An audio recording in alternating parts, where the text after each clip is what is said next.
குறைக்கணும்னு நினைக்கிறவங்க கரிஞ்சீரகம் வெந்தயம் ஓமம் சாப்பிட்டா எக்ஸஸ் ஆஃப் கொலஸ்ட்ரால் ஃபேட் லிவர்ல இருக்கிற கொழுப்பை அப்படியே வழிச்சு விட்ட மாதிரி எடுத்துரும். நம்ம தொப்பை இருக்காது. நைட்ல நீங்க ரெகுலரா கரிஞ்சீரகம் எடுத்தீங்கன்னா வயிறு பிளாட் ஆயிடும். மரணத்தை தவிர எல்லா நோய்களுக்குமான அருமருந்து நோய், அதாவது ஒருத்தவங்க சாக போறாங்கன்னா அந்த சாவை மட்டும் தான் தடுக்காதான், மித்தபடி எல்லா நோய்களையும் சரி பண்ணணும்னு சொல்லிட்டு இந்த கரிஞ்சீரகம் வந்து ஆக்சுவலி மெலனின் பிக்மெண்ட் அதிகமா இருக்கு, இந்த வெண்புள்ளிகள் முடி நரைக்காம இருக்கிறதுக்கு இதை வந்து ஆயிலாவே அப்ளை பண்ணுவாங்க ஹேர்க்கெல்லாம். ஆக்சுவலி முடி வளர்றதுக்கு நல்லா வறுத்துட்டு பவுடர் பண்ணி வச்சுட்டு ஹனில மிக்ஸ் பண்ணிட்டு சாப்பிட்டு தூங்க போகும்போது பெட் டைம்ல ஒரு பிஞ்ச் அளவுக்கு 1 to 2 grams டெய்லி எடுக்கலாம்னு சொல்லியிருக்காரு. எப்ப ஸ்டாப் பண்ணணும் எனக்கு போதும்ன்றது எப்ப தெரியும், என் உடம்புல கம்ப்ளீட்டா இது எல்லாமே சரி பண்ணிச்சு அப்படின்னா, இந்த கை கால் உள்ள கை கால் லைட்டா ஒரு எரிச்சல் சென்சேஷன் வருதுன்னா ஓகே எனக்கு போதுமான டோசேஜ் வந்துருச்சு. கண்டிப்பா வந்துட்டு முஸ்லிம் சகோதரர்களுக்கு இது தெரிஞ்சிருக்கும், குரான்ல அவங்க படிச்சதுனால எல்லாருக்குமே இது ரொம்ப தெரியும். ஆனா நம்மளுக்கு காமன் பீப்புள்ஸ்க்கு பாத்தீங்கன்னா அவ்வளவா நம்மளுக்கு தெரியாது இல்லையா. சோ இந்த விஷயத்தை இன்னைக்கு எடுத்துக்குவோம், நம்ம அதை பத்தி டிஸ்கஸ் பண்ணுவோம் அப்படின்னு சொல்லி நான் எடுத்து இதை பத்தி படிக்க படிக்க படிக்க ஹோமியோபதியில நைஜெல்லா சட்டைவான் இது ஒரு மருந்தா யூஸ் பண்றோம். எல்லா கேன்சர் பேஷண்ட்ஸ்க்கும் நான் கொடுப்பேன். அப்படியே அந்த கட்டிகள்லாம் சுருங்கிடும்.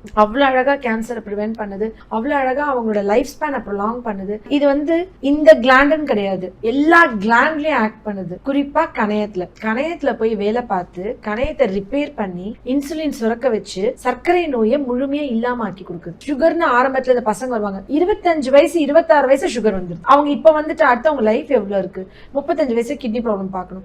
என்ன பண்ணும், இந்த இவங்களோட எதிர்காலத்துக்கு என்ன பண்றதுன்னு ரொம்ப கவலையா இருக்கும். ஆக்சுவலி கருஞ்சீரகம் வெந்தயம் சமாளம் எடுத்துக்கணும், 100 கிராம் வச்சுக்கோங்க.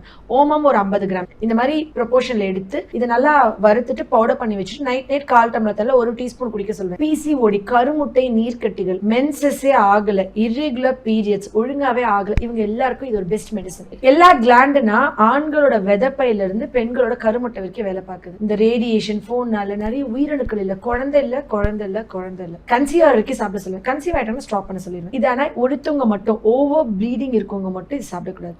ஏன் அப்படின்னா இது வந்துட்டு பிளட் கிளாட் ஆகாம, யோசிச்சு பாருங்களேன், இந்த கொரோனாக்கு அப்புறம் ஹார்ட் அட்டாக் அப்படின்னு ஒரு பயம் வருது இல்ல, எத்தனை பேர் வீட்டுல ஹார்ட் அட்டாக்ல இருந்து போறாங்க. கொரோனாக்கு அப்புறம் ஹார்ட் அட்டாக் வரக்கூடாது, எங்கேயுமே பிளட் கிளாட் ஆகக்கூடாது, ஒரே மருந்து கருஞ்சீரகம் ரெகுலரா எடுத்தவங்களுக்கு ஹார்ட் அட்டாக் வர வாய்ப்பே இல்லை. ஏன்னா இதுல தைமோக்வைன் ஒன்னு இருக்கு. தைமோக்வைன் பிளட் கிளாட் ஆகாம பிரிவென்ட் பண்ண, இருதய ரத்த குழாய்களை கிளாட் ஆகாம அடைக்காம இருக்கிறதுக்கு பயங்கரமா ஹெல்ப் பண்ணுது. டெய்லியுமே நம்ம எடுத்துக்கலாமா இல்ல டெய்லியுமே எடுத்துக்கலாம்.